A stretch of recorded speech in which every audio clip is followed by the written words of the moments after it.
దేవుడు నేను దీన మనస్కుడను సాత్వికుడనని చెప్పి అప్పుడు అంటున్నాడు, నా కాడి ఎత్తుకొని. దేవునికి స్తోత్రం కలుగునుగాక. యోక్ అనే మాట వాడాడు ఇంగ్లీష్లో. యోక్ అంటే కాడి. నా కాడి ఎత్తుకొని తర్వాత నేర్చుకొనుడి, నా యొద్ద నేర్చుకొని. నా కాడి ఎత్తుకొని. దేవునికి స్తోత్రం కలుగునుగాక. కాడి అంటే ఎలా ఉంటుంది మీకు తెలుసా? ఈ కాడి అన్న వెంటనే మీకు 2 ఎడ్లు గుర్తు రావాలి.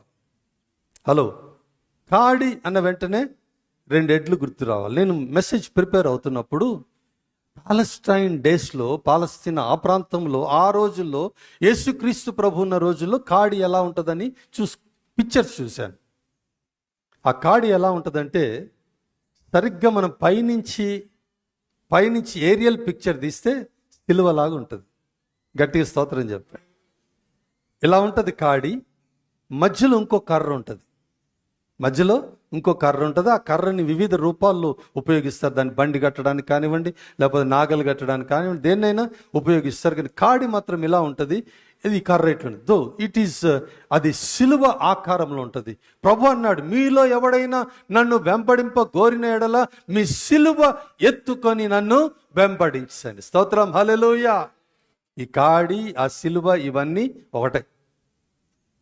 ఈ కాడి, ఆ సిలువ అన్నీ ఒకటే. దేవుని స్తోత్రం. మళ్ళీ ఇంకోటి, కాడి అన్న వెంటనే 2 గుర్తు రావాలి. అంతే కదా? కాడి అంటే అటొక ఎద్దు ఉంటుంది, ఇటొక ఎద్దు. ఇక్కడ ఏమంటున్నాడు?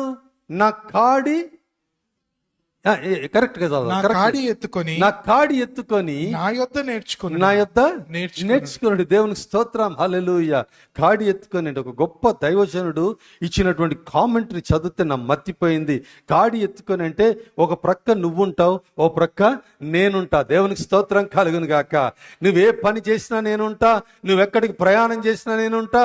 నువ్వు కాడి మోసినంత కాలం గుర్తుంచుకో, ఓ ప్రక్క నువ్వుంటావు, ఓ ప్రక్క నేనుంటా. అందుకే ప్రభు అన్నాడు, నా జత పనివారు అని అన్నాడు. దేవునికి స్తోత్రం. You are not alone. You are not working alone. You are not doing something for the Lord alone. God is being with you all the time. All the time. ఎప్పుడు కూడా పొరపాటున నేను ఒంటరి వాడను అనే మాట వాడకండి సుమా. నాకెవ్వరు లేరు అనే మాట వాడకండి సుమా.